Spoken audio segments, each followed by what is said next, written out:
operating systems on Raspberry Pi. On previous, we have seen different components. We highlighted with the major usage of those components from the Raspberry Pi board. Now we are discussing about operating systems. So generally, we supposed to maintain a micro SD card or mini SD card or SD card, any one. So based on the usage. So various operating systems for the Raspberry Pi can be installed on a micro SD, mini SD or SD card. So depending on the board and available of adapters.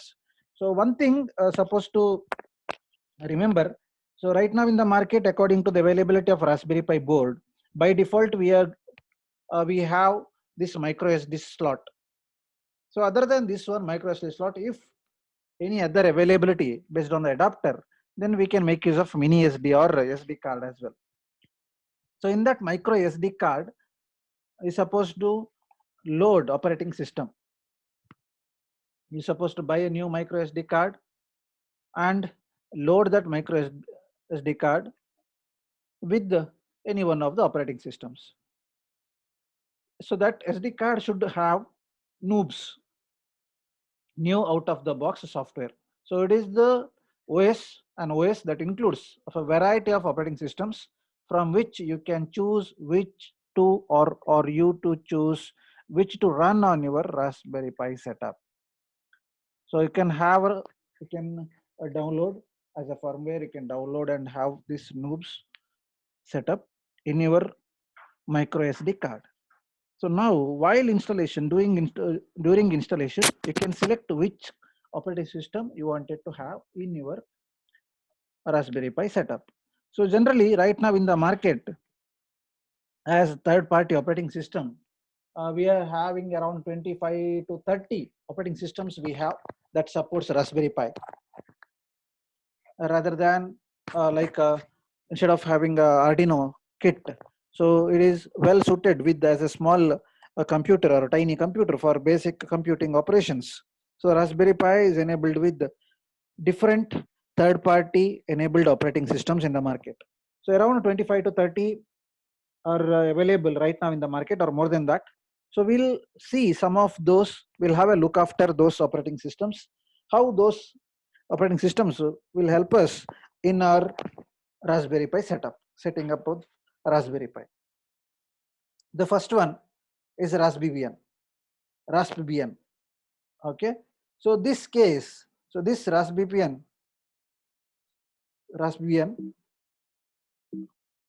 operating system help us in enabling with the Raspberry Pi setting. So it is a Debian based engineered especially for Raspberry Pi, and it is a perfect general purpose operating system for Raspberry Pi users. So in general, so this is one of the leading, operating system for Raspberry Pi device. So it is a more general purpose operating system. So it employs open box stacking window manager and Pi improved X Windows environment, lightweight. It is coupled with the number of pre-installed software which includes Minecraft Pi, Java, Mathematica and Chromium, etc. So this particular Raspbian is as a general purpose operating system. By default, it has many pre-installed softwares. Like if we are enabling for a normal PC, we may have a Macintosh, or we may have a Linux, or we may have Windows. So based on while installing that, we will get some of the pre-installed software along with that. So in this particular case, Raspbian case, we have Minecraft Pi. Using that, we can run Python, can edit, can type, can create a new Python programs, can edit existing, or you can run it. And we have a Java as well. It will be enabled with JVM, Java Virtual Machines. So we have Mathematica to do mathematical calculations, and Chromium for other purposes. So now this is or pre-enabled or pre-installed softwares are available with this open box stacking window manager and the improved Windows X Windows environment. So these two are managed to have number of pre-installed software in that. So that's why this Raspbian is called as a general purpose OS for Raspberry Pi users. So it is the Raspberry Pi Foundation's official supported OS also. So they are giving frequent updates with that, as it is supported by the Raspberry Pi Foundation, and is capable of accomplishing any task you throw at it. So any task, whatever the task you wanted to deploy in normal personal computers, all those can be enabled with this Raspbian also. So once you install Raspbian in your Raspberry Pi, so as in your SD card, so it looks like this. It looks like this. So this is the monitor or screen or desktop version of Raspbian. So it had different Python games also pre-installed, uh, Python engine and other Python oriented aspects of pre-installed softwares. It had Wi-Fi configuration setup, it had a terminal, it had exclusive shutdown buttons, and it had OCR configurations and some other general purpose pre-installed softwares. So this is how it looks when you install with the Raspbian. So this is one of the most installed Raspbian on Raspberry Pi, and it is directly supported by Raspberry Pi Foundation itself. So by default, we can choose this Raspbian operating system. Second one, OSMC. So this is a second operating system for Raspberry Pi. So OSMC stands for Open Source Media Center. It is free, simple, open source, and easy to use. Standalone Kodi OS, capable of playing virtually any media format. So this is open source. So nothing but open source is nothing but you can freely downloadable. You can add your own features onto that. Simple and easy to use. So this particular Kodi OS is capable of playing virtually any media format, any type of media if you wanted to play. So this is the OS for you. So it features a modern, beautiful, minimalist user interface and is completely customizable thanks to the several built-in images that it comes with.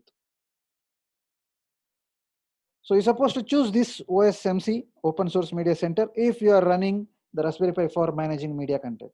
For example, if you want to develop or only for develop Raspberry Pis only for media playing, say video or audio as a media player, exclusive media player, handheld media player. So then this is the best choice for you, Open Source Media Center. As it is free, it had many plugins, many built-in skins, images are available.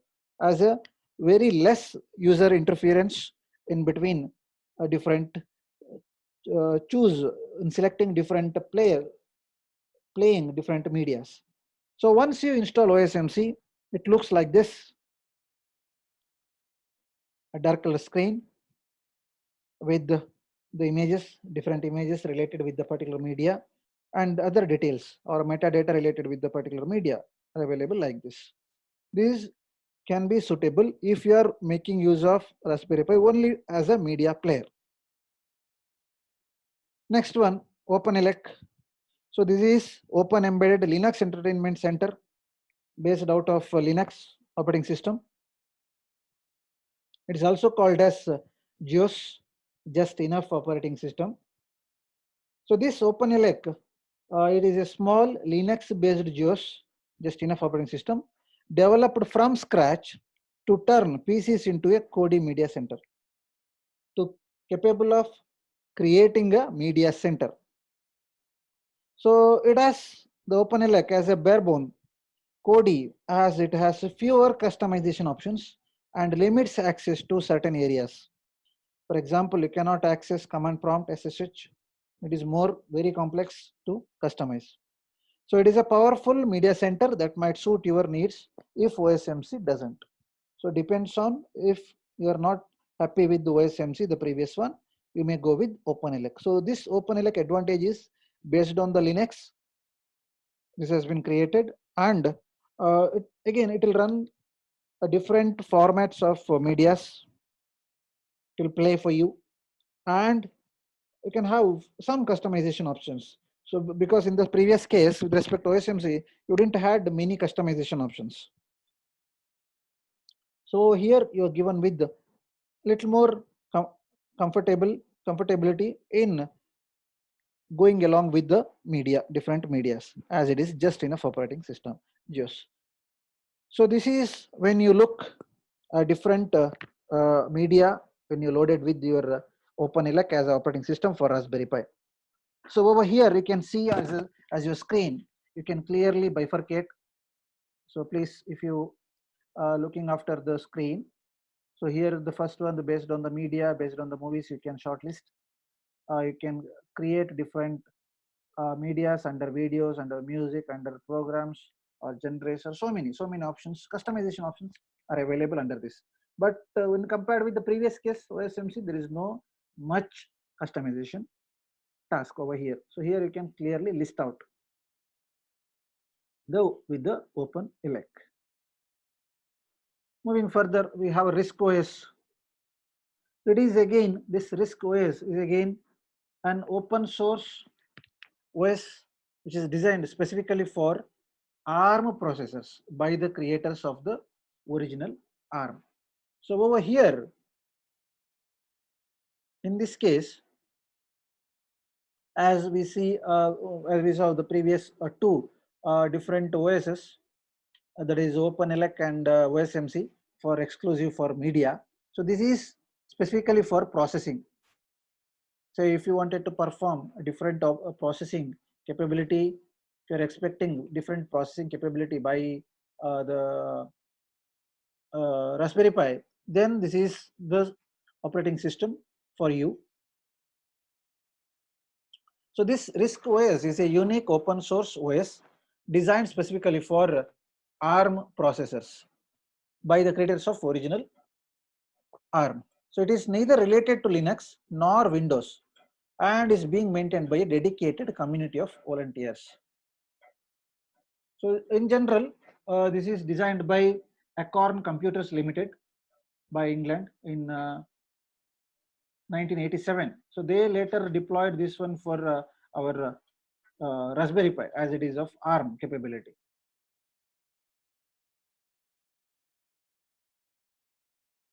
And then other aspect in the sense, for example, if you wanted to have a different environment where it is not exactly as the Linux distribution or Windows operating system, but still you wanted to have it. So, but this will be given with the different set of options for the users. So when you install this RISC OS on your SD card for Raspberry Pi, it looks like this, RISC on Pi. So over here, if you observe clearly, it is clearly bifurcated with different set of options. So it will be capable of handling HTML pages, capable of configuring different other IO devices, capable of handling different gaming softwares as well. Then you can have clear-cut differentiation between different factors. So when we say different factors, the resources and different other pre-installed applications are available clearly in different options. And based on the image, again you have a dedicated application, printer controls, integrated chip controls, and other file-oriented distributions, FAT32FS file system distributions, and SDFS. All these are clearly bifurcated under this RISC OS. So this is not exactly as a Linux distributed OS or not exactly like Windows. It is something like it is inherited by both, combination of both. That is RISC OS for you. Next one is Windows IoT Core. As we are very much familiar with Windows machines, if you are making use of different Windows operating system in your personal computer, so then still if you want to have this Windows kind of environment in your Raspberry Pi setup, then the Windows IoT Core as a Windows OS for Raspberry Pi. So this is dedicated Windows operating system for specially built for Raspberry Pi. So Windows IoT Core is a Windows operating system built specially for Raspberry Pi as a development platform for programmers and coders. So its aim is for programmers to use it to build prototypes of IoT devices using Raspberry Pi and Windows. So now this Windows a typical operating system under Raspberry Pi to help the programmers or users or coders to build or to deploy different prototypes of IoT devices in that Raspberry Pi, so that you can enable your Windows capability on different Raspberry Pi machines. It has an emphasis on security, connectivity, creation, and cloud integration as well. So unlike the others, but the one thing is you can't use it without running Windows 10 on your PC. For example, if you are making use of this Raspberry Pi is connected to your PC, you must have Windows 10 in your PC. For example, if you wanted to have a Visual Studio on a Windows 10 setup, so that you can make use of this particular kind of capability on that. Saying that if you are making use Visual Studio for processing on your PC, then you can make use of that Windows Visual Studio capability under this Raspberry Pi also.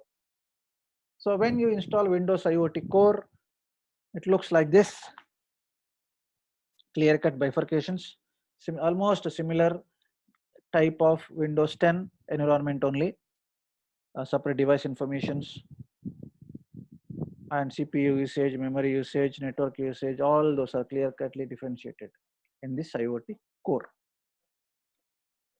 Say for example, if you wanted to make use of any Windows capable of system standalone applications, then if you want to have same Windows application on your Raspberry Pi, then you should have this Windows IoT Core in your Raspberry Pi and in your PC. Then you can connect and enjoy with those processing softwares. Moving further, Lakka. Lakka is a free, lightweight and open source distribution with which you can turn even the smallest PC into a full-blown game console without the need for a keyboard or mouse. So it features a beautiful user interface and so many customization options so that you might get overwhelmed.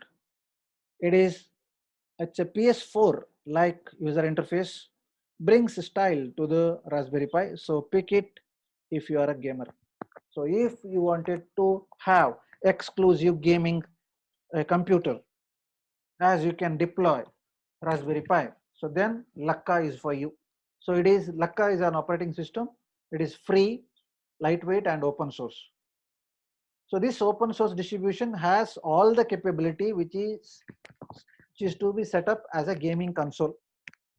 So no need to have exclusive keyboard or mouse while deploying. Can have clear, very good user interface, and will give you many customization options for a gaming environment. So when you install Lakka on Raspberry Pi, it looks like this. Very nice environment. The main menu shifted to top, and we have plenty of options over here. You can choose from. You can select a clock, you can set up timer, other informations, camera, musics, video recording, and other so many other features, which is very much necessary when you have a gaming environment. So this is the best suitable operating system for your gaming purpose as you're developing a Raspberry Pi as a gaming console. So then Lakka as an OS for you. Next one is RASP BSD. So this is again a free open source image of a free BSD. Free BSD stands for Berkeley Software Distribution. Now saying that, so more than one process can be executed in the simultaneous in the backend.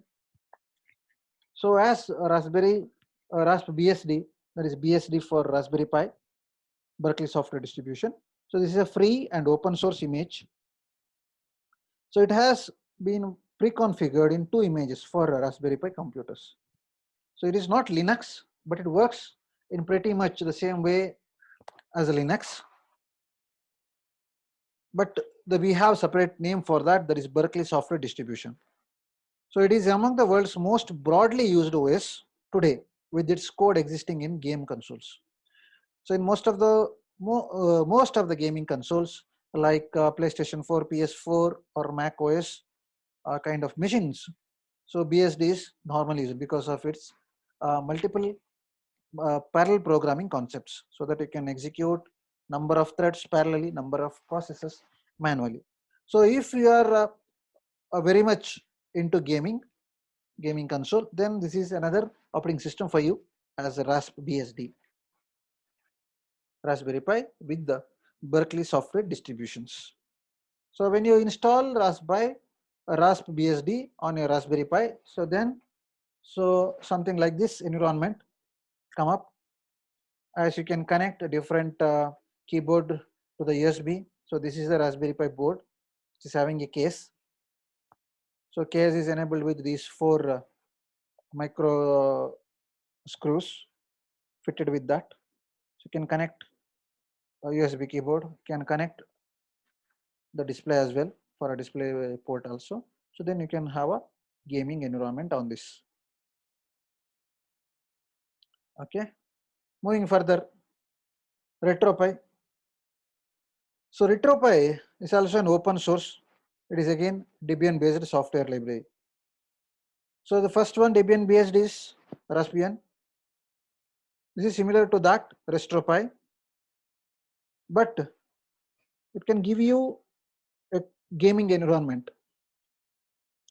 So this is one of the gaming operating system, RetroPie. It is an open source Debian based software library with which we can emulate retro games on your Raspberry Pi or PC or Android C1, C2, and it currently stands as the most popular option for the task. So RetroPie used the emulation station frontend, emulation frontend, and SBC to offer users a pleasant retro gaming experience. So you can't go wrong with it. So this is RetroPie is also an gaming operating system. So if you want to have a gaming environment, a gaming library, Debian based software library supports the gaming environment because it is enabled with the emulation station as a front end and SBC the back. So when you install RetroPie on your Raspberry Pi, it looks like this, an amazing features for a very much gaming environment. So different features are listed separately. You can browse into that. So when you install that, the home news related with different other gaming users, can download different game softwares, gaming applications. You can discuss with the different forums, can have a different docs, documents or white papers, and you can have help from Debian also, and you can donate as it is a open source. So this is a one kind of environment whenever you install RetroPie. So it is a retro gaming on the Raspberry Pi, a gaming environment as we set up as a retrofit.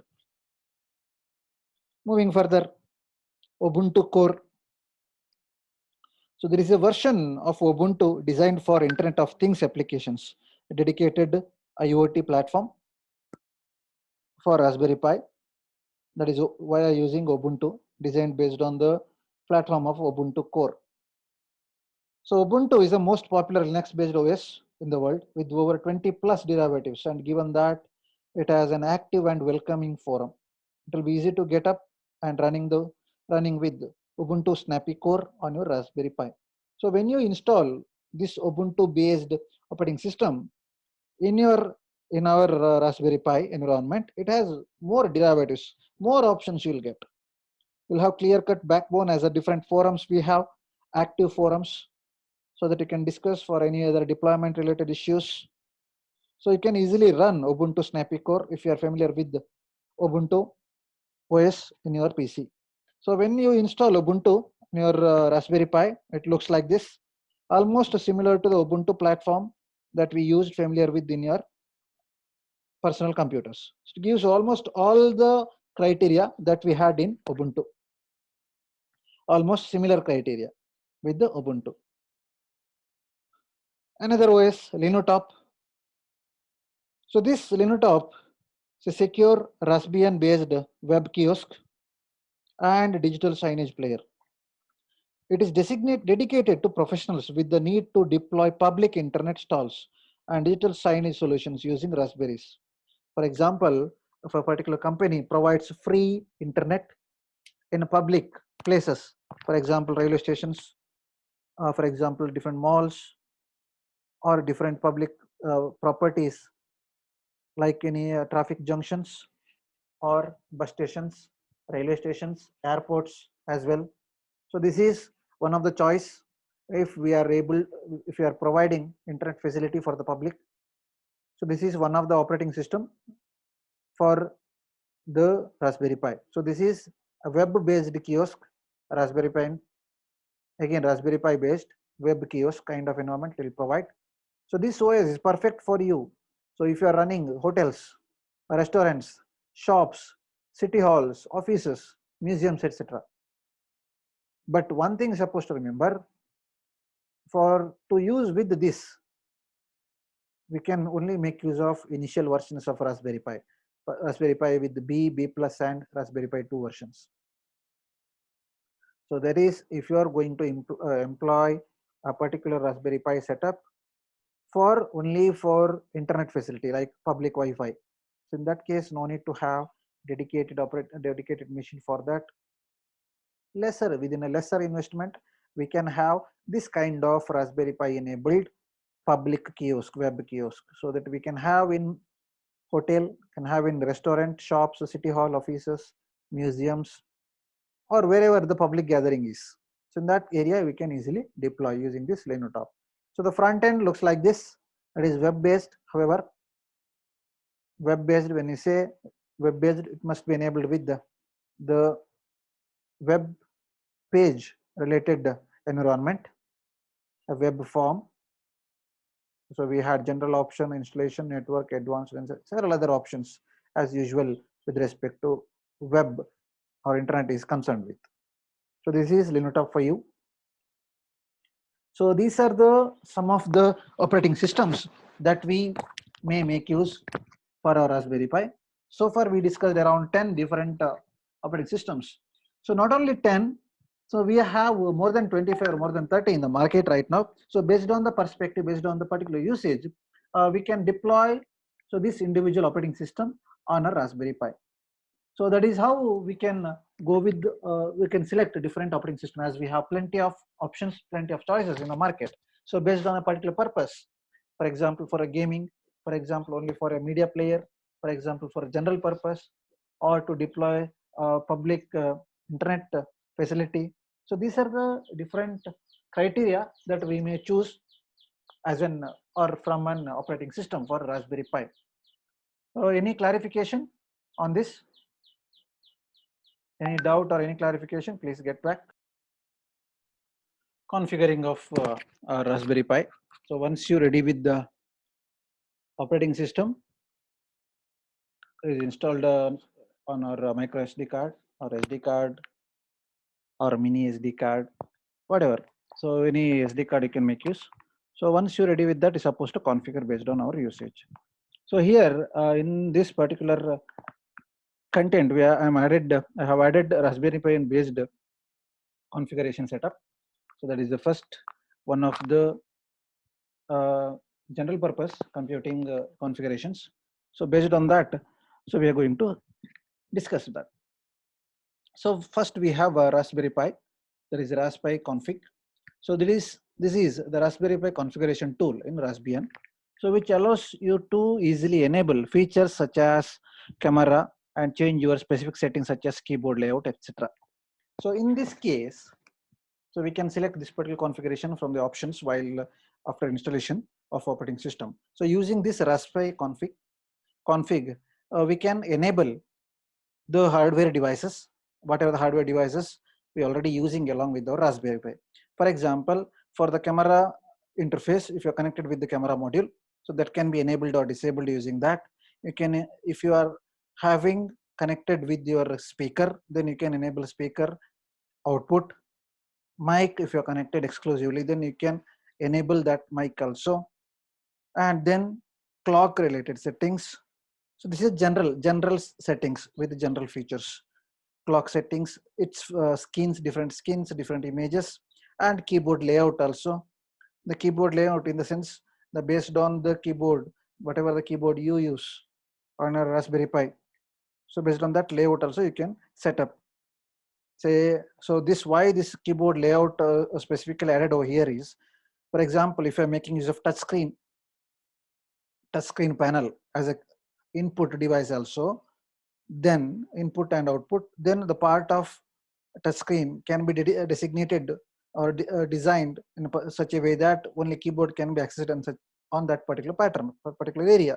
So in that particular part, so what are the keyboard style layout you wanted to have in that touch screen, so that you can touch and input from that screen itself as a touch screen. That is one part. Second part is layout in the sense, for example, if you want to create a shortcut keys, for example, if you consider Control A, Control C, Control V, select all, copy and paste as general. Similarly, what kind of shortcut keys you can enable on that particular Raspberry Pi. So that can be set up using this Raspberry config. Next one is config.txt, config.txt. So that is the Raspberry Pi configuration files.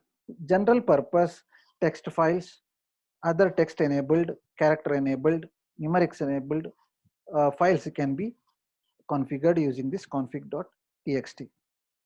Then to configure TCP/IP networking. So for example, you want to transmit the data outside from sensors. After processing, you may need to transfer into network, or you wanted to store it in internet. So in that case, you may need a networking capability. So configuring that particular networking, configuring the TCP/IP network, either DHCP or TCP or UDP. So all those kind of networking you can enable using this TCP/IP networking. That is how we can configure TCP/IP. Then how to connect a wireless network. Say for example, if you want to have a Wi-Fi module, then if you want to configure that particular Wi-Fi module so that it can act under your wireless kind of scenario, or if you wanted to have wireless keyboard and mouse, then you may supposed to use USB wireless dongle. So then you need to configure that wireless network. So configuring or Wi-Fi, configuring the Pi, Raspberry Pi to connect to a wireless network using Raspberry Pi 3 or Pi 0 is inbuilt wireless connectivity. While using that, you're supposed to enable that. Or other side, if you are making use of wireless keyboard and mouse, then you're supposed to input a USB wireless dongle. Then only, so this wireless network can be enabled, can be configured. Similarly, for Wi-Fi, you may need to have wireless access point. In such case, you can convert that on set enable the access point for Raspberry Pi 3 or Pi 0 or the later versions, so that you can have wireless connectivity even for wireless dongle also. That is how we supposed to configure our Raspberry Pi. So far we can configure the general purpose setups such as camera, mic, speakers, keyboard, mouse, all those features. Say for example, if you consider mouse, if it is a gaming environment, for a gaming purpose, for a single mouse can have 4 or 5 buttons in that mouse. So you can enable or disable a particular mouse button using this. We discussed config.txt for a general purpose configuration text files.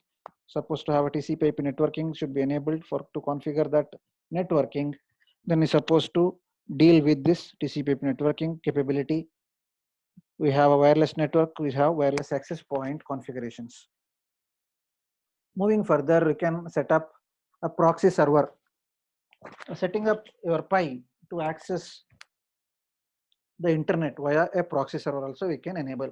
So to provide a security configurations, security implementations, security reasons, we can have a proxy server in our Raspberry Pi itself. To set up that proxy server, we have a capability we supposed to configure our Raspberry Pi. So that is to use proxy. To have that proxy, we supposed to set up it. Then we have a HDMI config. Suppose you wanted to have high definition media interface. You wanted to have a real-time high definition video coverage, high definition audio coverage, or any multimedia file. suppose transmit. Then you can suppose to configure this HDMI config, setting up your HDMI device, including custom settings. So custom settings may involve, so we may add the other descriptions, subtitle also you can add, the background settings. So all those can be done using this HDMI. Then we have a screen layout editor. Using this screen layout editor, we can set up the display device settings on our front end or graphical editors. So this screen layout editor is provided by the graphical editor itself. So using this screen layout editor, we can design our own layout. We can have the design layout based on the user's perspective, saying that we can enable or disable different buttons on the screen, different options on the left side of the screen or right side of the screen or bottom of the screen or top of the screen. Again, those are selection choices can be made using this screen layout editors. Then we have audio config also, switching to audio output between HDMI and 3.5 mm. For example, sometimes we may have HDMI cable has been connected and 3.5 mm jack also. So to enable both or in between the real-time streaming, so we need to enable this to have a better or clear-cut audio visuals. Then we have a camera config also. So dedicated camera module, if you wanted to have for through an USB, you're supposed to install and set up that camera board for that particular exclusive environment. So why we have specifically involved this included audio, camera, screen, HDMI. By default, these configuration comes with the default settings in a Raspberry Pi default configurations, Raspberry config itself. But exclusively, if we are making use of dedicated or more advantageous, more in-depth data or high resolution data, high capacity, high quality data that we are expecting from Raspberry Pi, then we must enable or we must configure these scenarios. Moving further, so we can configure external storage as well. We can connect one more storage for as an external device. External connections can be enabled using this external storage configuration. Can mount and set up external storage on a Raspberry Pi. Whenever you mount, you can format it, you can copy it, you can delete it, you can set up, you can partition also. Then you can perform localization. So localization in the sense based on our area, you can set up the local language and time zone. This is what localization. And then default pin configuration. So as we know, the GPIO pins, around 40 pins we have. So in that, 6 pins are dedicated for ground, 2 pins dedicated for as reserved purpose. So rest of the pins, other than power supply pins, you can set up this default pin. So we can enable any 1 or 2 pins as a default pin configuration. Because for each time, instead of connecting to different pins, and then you're supposed to enable input to that particular pin, all those things, instead of that, if you set up default pin, by default you can connect the sensors to these pins, so that those sensors will have power supply and other data transfer environment. So that's why using this default pin configuration, we can set up that default pin states as well. So whichever the pin is unused, you can mark it as unused, so that nothing will happen with those type of pins. Then we have a device trees configuration. So device trees configuration is enabled. So if you wanted to have different overlay parameters to map with other Raspberry Pi along with this available, then we can go with this device trees configuration. Then we have a kernel command line. So if you want to have a terminal kind of environment, so that you can deal with the Raspberry Pi in terminal, you can control using terminal. So then supposed to enable this kernel command line configuration. So this will set up operations or different options on kernel command line. So these are the things which is enabled with the storage, localization, and pin configuration settings and other command line. Along with that, we have a UART configuration. So this UART is deals with the USB, universal asynchronous receiver and transmitters. You can set up that onboard UARTs based on the usage, As we know, by default, it will be come up with the 4 UARTs, USBs. You can enable or disable or configure those UARTs. Then we can have a firmware warning icons. So this firmware is related with the to highlight with the warning or any error occurrence or any third party intruder may interfere with our network. So then you can enable this firmware. You can set up this firmware warning. So you can restrict, so which and all are unwanted or unauthorized area that is supposed to make an warning sign, firmware warning. For example, if you say whenever we set up a SD card, when we mount a SD card, so that is well known. So you're supposed to configure it. If some other third party, if other intruder may try to have some data while using their own SD card, whenever they mount the SD card, the particular SD card is unknown to this particular Raspberry Pi. So at that time, you can make use of this firmware warning icons to highlight it. Then you can have a LED warning flash codes. So whenever the Raspberry Pi fail to boot up, or whether there is an emergency in need of a shutting down that Raspberry Pi, so then you can make use of LED warning flash codes. You can enable this LED warnings using, however, the readily available red and green LED lights. Red is enabled whenever you switch on the power supply to your Raspberry Pi. Green is enabled whenever you mount a SD card onto your Raspberry Pi. So using other flash code, other LEDs also, you can enable this LED warning flash codes. And then you can secure a Raspberry Pi via making use of some authentication procedures like username and password kind of authentication or any other pattern matching recognitions. So these are the different kind of environments by default available with the configuration settings. So you can secure that your Raspberry Pi using that some secure environment. Some basic advice for making our Raspberry Pi more secure.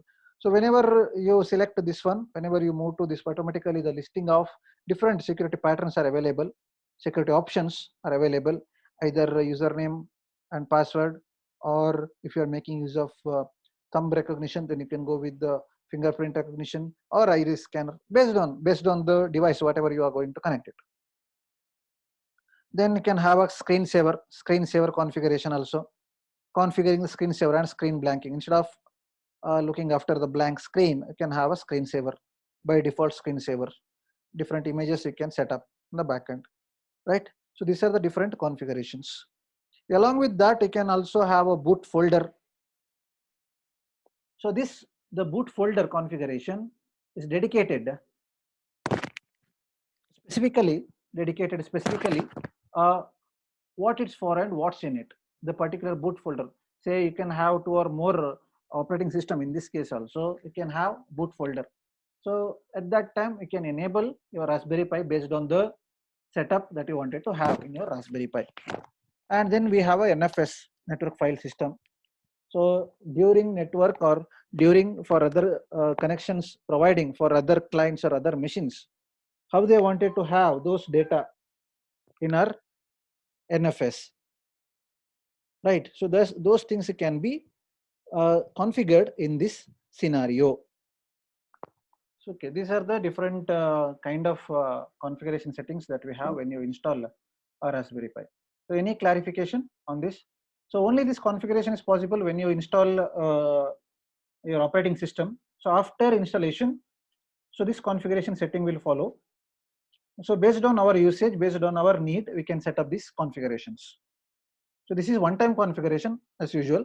So one time in the sense, whenever you install the operating system on a micro SD card, so after installation, so these are the options, configurations options are available in general. These are the general configuration settings that we're supposed to follow.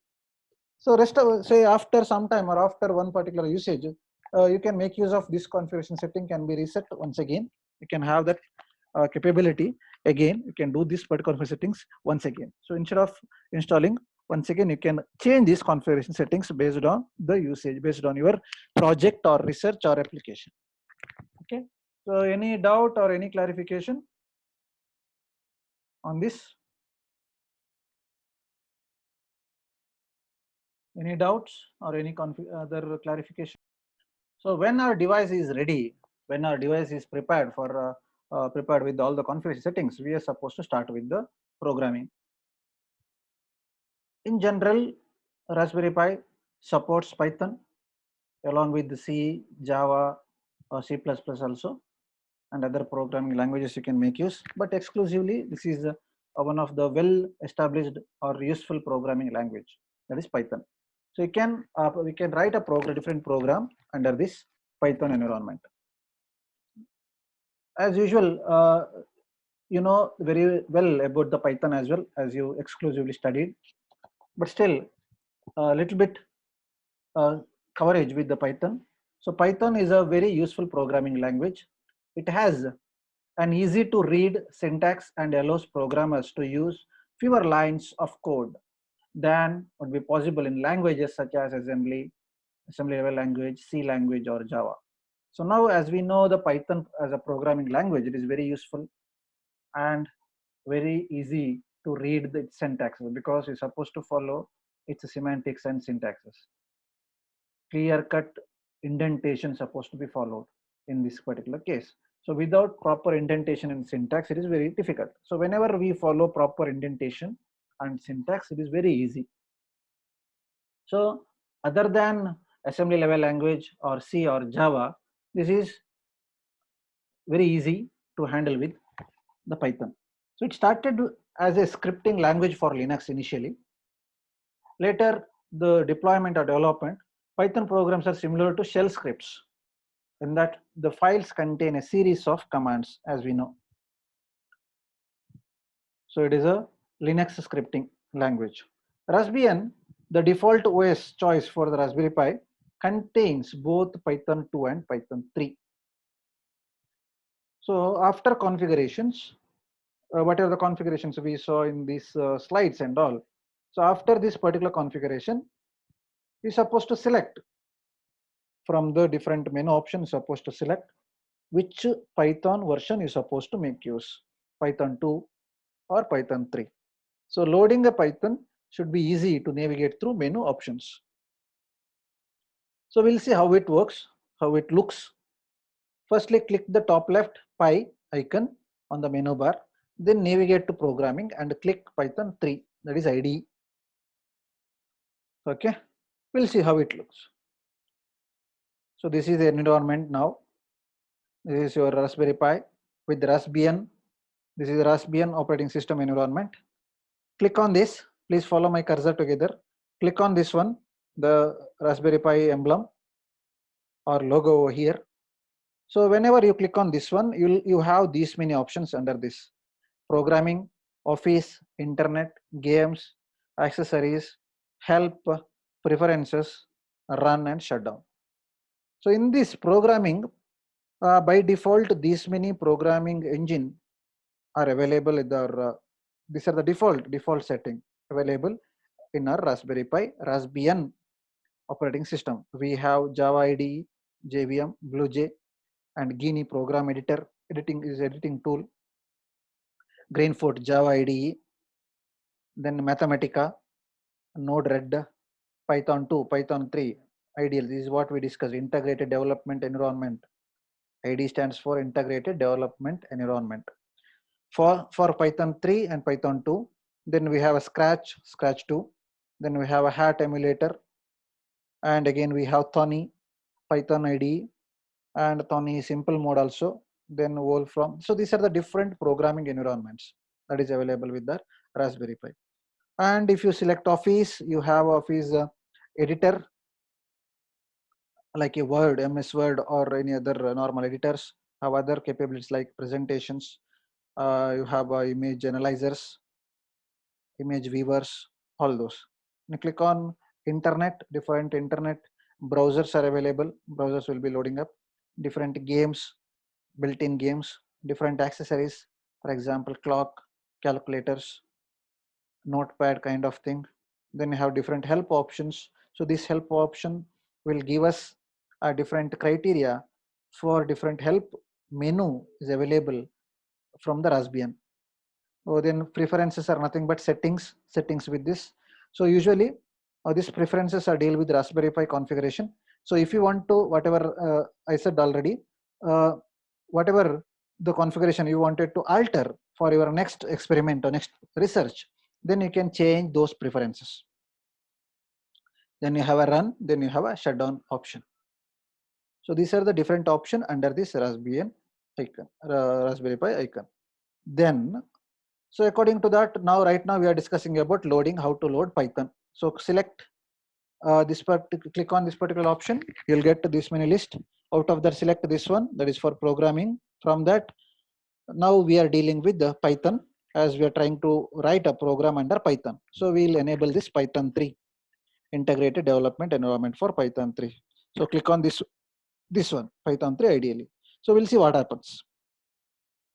So whenever you click on that one, so now, right now, one thing supposed to remember, if you do not have Python in that, if you do not have, some of the prior versions may not be having that version. So then if you do not have that, you're supposed to install it. How to install?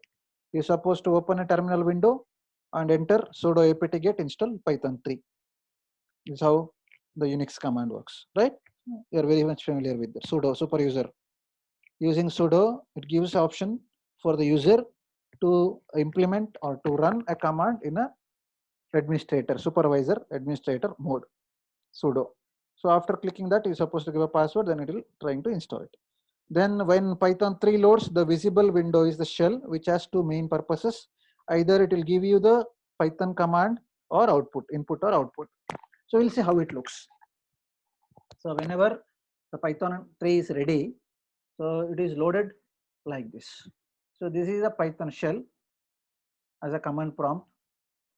This is how even we discussed in our prior classes and all, in your Python class, Python programming classes and all, other programming classes. So what it has a file, edit, shell, debug, options, window, help, and these many number of possibilities are available under this Python 3 shell. So initially, so the Python, this is a version. The version will be written in the first line. Within the bracket, whether it is a default version or specific customized version, it will be set up, and date and timing. So at what time you loaded this particular shell. Then, so this is the version of kernel on Linux, GCC, that is a compiler, 6.3.0, 2017, 124. This is the date on this particular Linux. Then you can have this kind of type. There is copyright, credit, or license if you wanted to have. You can have it. So once you ready with this Linux, so next our job is to typing with the command. So either we can type entire command over here, or we can create. Either we can create a new Python program, or we can use existing Python program if you have already. How to do that? Click on file, a new file, click whenever you click on the file. So these many options are available, like in C. So whenever if you are making use of Turbo C, then the IDE will reach up with these many things. New file, open module, recent file, class browser, path browser, save as, save copy as, print, close, and exit. So these are the options available with this Python 3.5.3 shell. So now, based on our usage, so right now we are starting to begin with the programming with our Raspberry Pi using Python. So we'll click on that new file. So whenever the new file is clicked, automatically you will get a light colored background, general white background, where you are supposed to type the program. So once the new window loads, so we can finally enter our first Python program. To do this, enter the code as shown below into the window, then save the file. Supposed to type it. So in this particular program, what we are trying to do is, we are trying to get the inputs from the user as name and age, and then current year. Then it will calculate your age, and then in the sense it will find out your born year. The program is for that. As a simple program, we declared some variables. As we know the programming structure, if you are making use of any variables, so that it is a good. So name equal to blank, double quote open, double quote close, age equal to 0, current year equal to 0, year born equal to 0. Then suppose to accept the input from the user, name equal to input, enter your name. So this is a prompt will appear on the screen, seeking that or asking the user to input the value for name. Similarly for maximum age also. So maximum age in the sense it should be in the format of integer. That's why we have kept the data type int over here. So integer type of maximum age supposed to enter. Then again current year also should be in the format of integer number only. So then supposed to perform basic calculation, that is year of born equal to current year minus age. Then we are going to print it. So with respect to print, so here we use plus sign, that is to append str in the format string, year born converted to string, and then it is printed. So whenever we complete this editing or typing of this particular code, we are supposed to save it. So save the particular file by giving a name to the program. Whenever you save the program,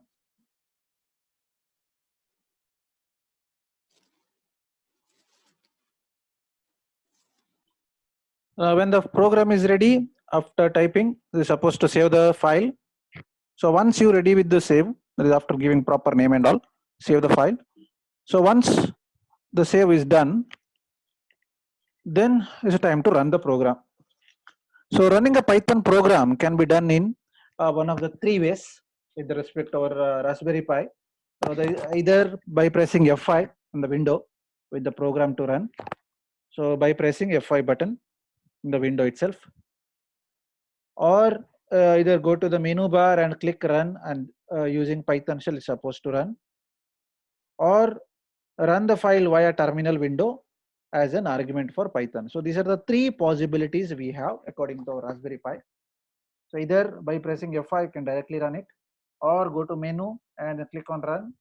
So within that Python shell using or under Python shell is supposed to run, or run the file via terminal window as an argument for Python. So these are three variants of to run a particular program.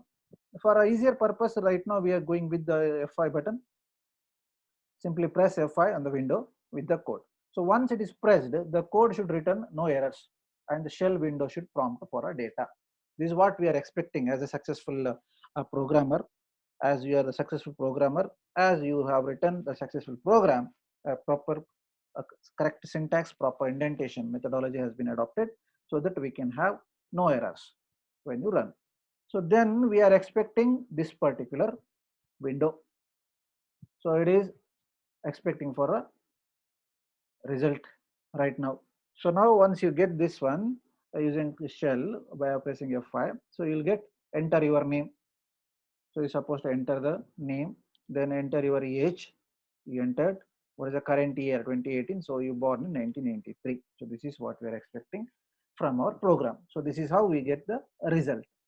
So how to run? Once again, we're going back over here. We have a file option, so in which you can select class browser, and then you can go for options and then run. So any one method you can employ. Otherwise, you can directly move to the options and then press F5 button. So these are the different options to run. So once you successfully run, you're supposed to enter the input values for all these three, and then you'll get the result after processing. That is how we can make use of Raspberry Pi with the Python programming language. So any doubt or any clarification so far? Please revert back. We'll take a short break. We'll proceed further in our next session with moving along with our temperature sensors.